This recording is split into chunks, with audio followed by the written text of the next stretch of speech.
going to show you how Savio helps you organize your product feedback so it's much easier to prioritize down the road. So when feedback first lands in Savio, it hits your feedback inbox.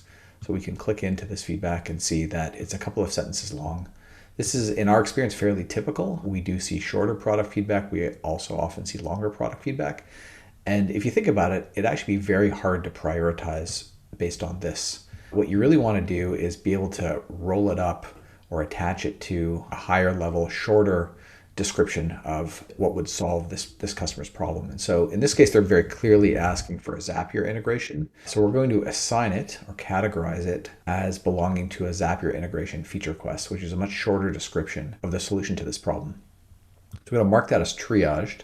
And then when we drill into our list of feature requests and then take a look at the Zapier integration feature request, you can see there's a summary here of what the Zapier integration is, and you can drill into it and see each piece of related longer product feedback. And so when it comes time to prioritize, you're not prioritizing based on sentences or paragraphs. You're prioritizing based on a higher level feature request that rolls up all of the related product feedback underneath it. So when you're prioritizing, you'd use this list to prioritize, and you'd know what the Zapier integration means, or permissions, or invites, or Jira. But when you're actually looking at what it is you're going to build or what the customer problems are that have been reported to you in the form of product feedback, you can drill into the Zapier integration and actually read the verbatims from each customer.